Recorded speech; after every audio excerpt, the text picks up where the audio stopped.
I am Nina Fefferman. I am an assistant research professor at DIMACS, which is the Center for Discrete Mathematics and Theoretical Computer Science at Rutgers University. I am also about to be an assistant professor in the Ecology, Evolution and Natural Resources Department, also here at Rutgers.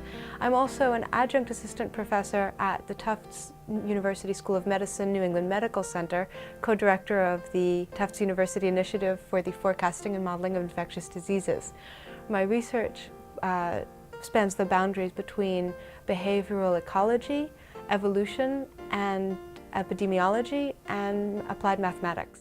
Most of what I look at has to do with how disease and social behavior in different species affect each other and affect the susceptibility of populations to having widespread outbreaks. I also look at how disease can have shaped the evolution of sociality. So as we get an evolutionary progression over time for more and more social species, how did disease play an impact on the interactions among individuals within a population, and how did those interactions then go back and shape how disease could have evolved as such?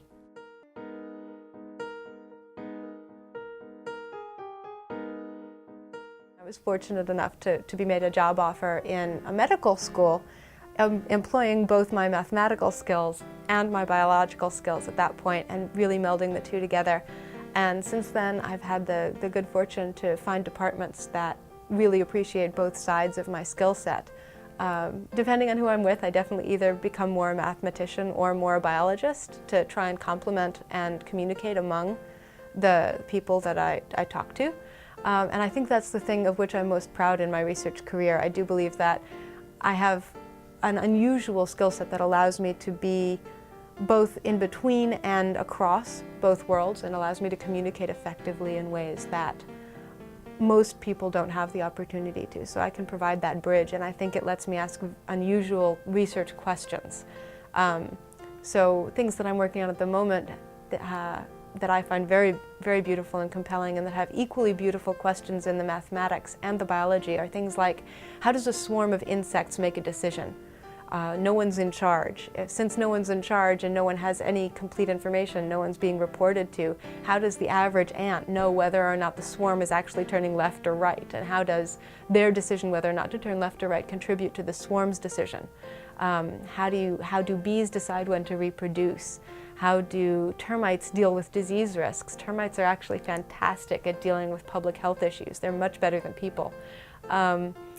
And looking at the mathematics of what's called collective decision-making and distributed information and decision-making, and emergent systems and complex systems, and the biology of, well, how could that have evolved? How does a single solitary creature that then decides to live with its cousins, or how do two related creatures decide to collaborate and therefore reap the evolutionary benefits together?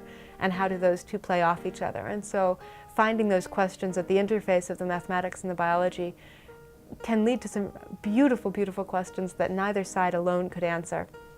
And it's a lot of fun.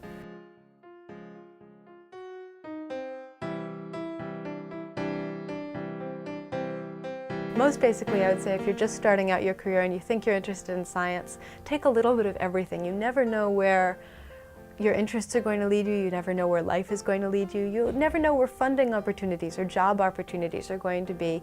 And I think there are very few people who just know in their heart from their infancy what question they love. But there are a lot of people who love doing science, and you can find, even in the most unusual fields, you can find a question that excites you.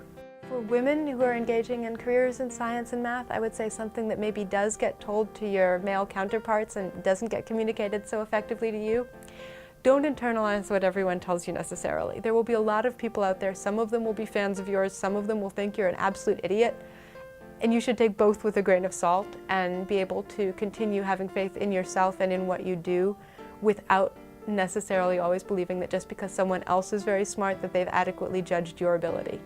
So always keep trying if you feel like it's what's going to make you happy, and don't be afraid to say, you know what, this isn't making me happy, what can I do to become happy, and what does that involve? Maybe switching who I'm dealing with? Does it involve changing my own attitude about what I'm doing?